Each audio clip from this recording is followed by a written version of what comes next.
No podemos dejar de lado la situación dramática en Colombia, el atentado contra un candidato presidencial en periodos casi de campaña electoral y en pleno público, más muy jóvenes, los muchachitos contratados para el posible atentado contra este candidato, nieto de un gran presidente, Julio César Turbay Ayala, de Colombia. ¿Qué opinión tienes en la parte internacional? Bueno, es parte de esa historia de violencia política de Colombia, ¿no? Gaitán en el año 48, Jorge Eliezer Gaitán, ¿no? José Eliezer Gaitán, después Carlos Galán en el año 89, que era una gran promesa de la política colombiana, y así sucesivamente intentos de asesinato. Samper también tuvo un atentado, ¿no? Samper, Uribe también tuvo un atentado.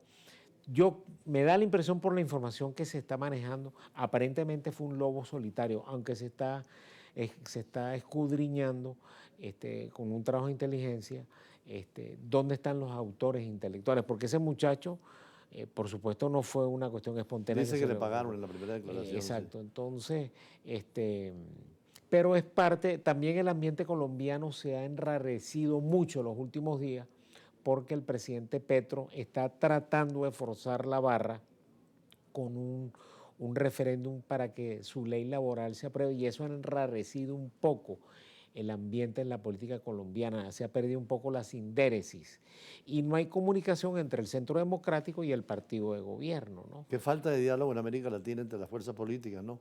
En Europa vemos cómo se ponen de acuerdo a pesar de las diferencias ideológicas de gobierno, oposición, combaten en el Parlamento, pero entienden las grandes políticas de Estado. Pero fíjate que hay excepciones, Uruguay, Chile. La Argentina es un caso diferente por la gran polarización entre Brasil es peronistas. un ejemplo. Brasil es un ejemplo también. Creo que no se me ocurre ni Ecuador vi una Hay que situación. ver qué va a pasar. Perú Estados Unidos, también. una situación Bueno, y el horrible. caso venezolano, ¿no? Que es un caso muy Pero lamentable. Estados Unidos, sobre todo, que va a dar el ejemplo en la defensa de la Exactamente. Constitución. Con Trump se rompe todo el derecho internacional. No, y no hay comunicación entre los demócratas y los republicanos, ¿no? Manifestaciones contra Trump el fin de semana en muchos sitios. En Los Ángeles, ¿no? Por el tema de la inmigración legal o legal. Tema delicado ese de la migración, ¿no? Sí, sí, y es uno de los temas candentes de la política internacional, no solamente en este lado del mundo, sino en Europa. Entonces, uno ve que no hay la comunicación política entre los diferentes líderes, ¿no? Por ejemplo, Brasil es un ejemplo muy claro.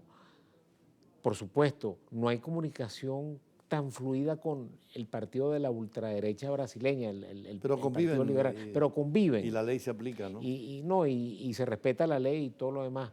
Ahora, situaciones como la de Bolsonaro, ¿puede repetir la presidencia? No puede. Él está inhabilitado para ir a las próximas elecciones, aunque él está presionando para que el Parlamento brasileño pueda promover una ley de amnistía, pero ha sido muy duro y muy difícil. Inclusive en estos días, o creo que hoy, iba a ser interpelado por el presidente de la Corte Suprema de Brasil, el juez Moraes.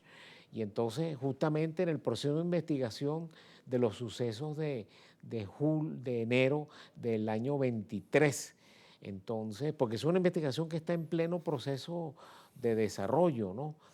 Ver qué fue lo que pasó realmente allí, porque ahí hubo civiles y aparentemente hubo militares comprometidos en la situación que hubo en Brasilia, ¿no? Ahora, tú fuiste diplomático en Brasil.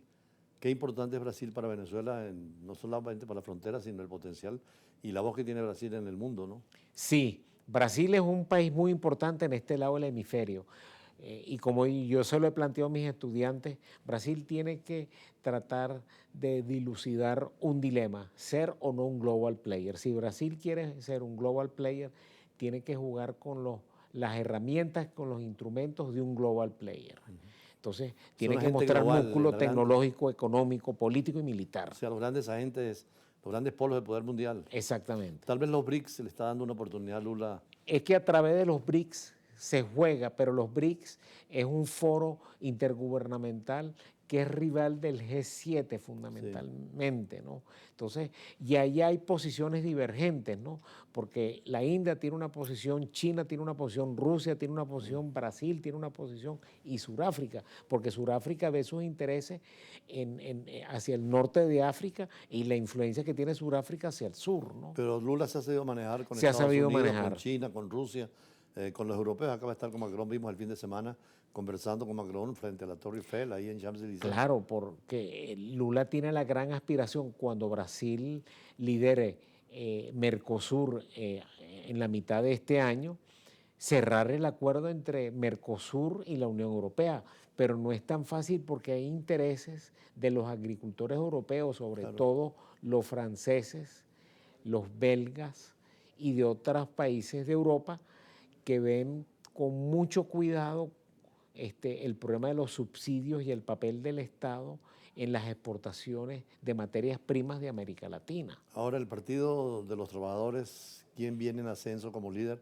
Porque Lula ha sido todo el liderazgo absoluto de ese partido en los últimos años. Bueno, aparentemente ahorita no se discute que Lula pueda ser candidato, pero ahí hay variables que no se saben cómo se puede manejar. El problema de la edad de Lula, el problema del estado de salud de Lula, el estado de su salud cognitiva, porque el cargo de la presidencia de la República es un cargo que agota y envejece, y sobre todo para un hombre que tiene casi 80 años. Finalmente, la diplomacia brasileña, ¿por qué sigue siendo tan buena al margen de los gobiernos que tiene? Y Itamaraty es una referencia. Tú que le das clases a jóvenes que aspiran a ser diplomáticos. La institucionalidad, el profesionalismo, el apartidismo, que no sucede en otras cancillerías.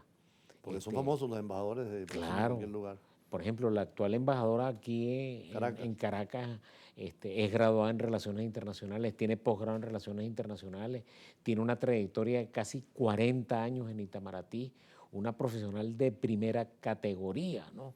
Y si lo comparas con el embajador de Venezuela que está en Brasilia, es un trecho muy grande. Tiene muy buena formación, de hecho, conversábamos con ella o con cualquier diplomático brasileño, cualquier país, y hablan, por supuesto, el español, el portugués, el francés, el inglés, y además el idioma donde le declina. Sí, sí, de hecho, en Corea hablaba coreano el embajador de Brasil, en Libia hablaba árabe, y aquí en Caracas la embajadora nueva habla un español perfecto. Perfecto, perfecto. Ella es una extraordinaria diplomática. Venezuela debe copiar las cosas positivas de Brasil, y una de las cosas positivas es lo que significa Itamaraty, lo simbólico de Itamaraty. Y eso creo que es importante. Bueno, muchísimas gracias. Sobre eso vamos a hablar con el siguiente invitado, sobre los idiomas y la diplomacia tan importante en el mundo de hoy. Y gracias por este conversatorio. Siempre es agradable conversar contigo. Espero que pronto conozcamos el libro tuyo sobre doctor Rafael Eso va a llevar Candela. su tiempito, pero estamos a la orden siempre, mi querido embajador, y gracias por la invitación. Seguimos con otros invitados en la tarde de hoy, siempre en Brújula Internacional.